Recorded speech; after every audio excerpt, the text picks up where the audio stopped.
I'm sorry she left, because maybe she could shed some light on this, that she was able to request some documentation from the board and got it like that.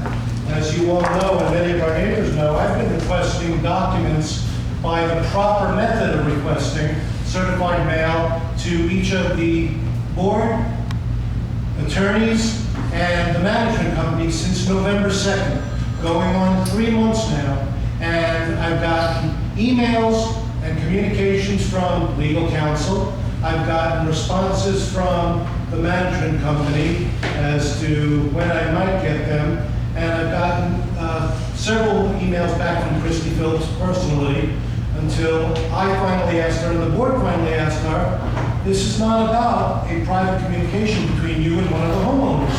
Yet, I continue to request it. It's probably going on 12 or 13 emails now, in addition to my formal request that was acknowledged by council to inspect our records. 720.3035 of the Florida statutes allows any homeowner once a month to inspect the association's records at no cost to the owner unless that owner needs photocopies for which a reasonable cost can be charged, and the cost of making those copies. I've advised the board and management I don't need photocopies. I've got my own scanner. Several of our neighbors have requested that I inspect our records. I've been asking for almost 3 months, and lo and behold, despite all of the stonewalling, 2 days before this meeting, I get an email from management that says, we finally have all the records, despite that they were supposed to be maintained in a single accessible location to any of us. We finally have them from storage, and they're ready for you to inspect. Give us a call. You can inspect them at a reasonable time, as long as you bring with you $65 an hour, as long as you need to inspect these documents. By the way, for those of you that haven't received our emailer, that's about $135,000 a year at $65 an hour. The reasonable costs are to be passed on only for making photocopies. But even if the reasonable costs of inspection were to be passed on, are we really to believe that a management employee making $135 grand a year is going to sit with me for the better part of a day while I review documents? I am entitled to see our records, and I don't know why you continue to deprive me of my right on behalf of myself and about 100 other homeowners. I'd like an explanation, finally.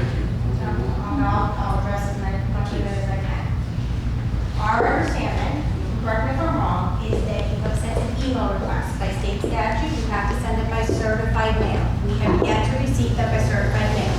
We have tried to accommodate your email request, and if I remember correctly, several copies were provided to you at no cost. And 300 copies. 300 pieces of paper. And At no charge. at no charge. At no charge. And no charge, And which no by the way, I charge. didn't ask for. Okay.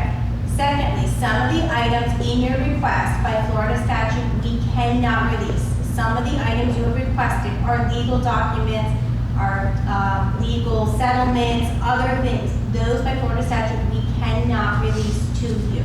I didn't request those. That's a falsehood. I did not request anything that's improper. I went right by the language of the statute, and I requested specifically to review all of our attorney's records, and I even offered, if you need to read that specific records, I'm only looking to see invoices to see what we've been spending on legal fees, and anything that is protected under the statute, particularly litigation matters with homeowners or with outside companies, invoices in contemplation of litigation, or your communications with counsel for those protected matters. I said, please feel free to redact them or provide me with a summary of the billing. And finally, Christy Phillips acknowledged the email request. I did send a certified mailing way back in early November to Christy Phillips. And Christy acknowledged it and acknowledged that that was an acceptable form. If you review the statute, you will see that requirement of the certified mailing is only for somebody who is seeking the $50 a day penalty for non-compliance. Otherwise, a simple writing to any of the three, board, legal counsel, or the Registrar. management company is sufficient. That's what the statute provides, that's what I did. Ms. Phillips acknowledged it, management acknowledged it, and yet, we're 3 months later. I doubt that Judy requested hers by certified mailing. She did, good for her. Why does Judy get the preferential treatment and I get stonewalled?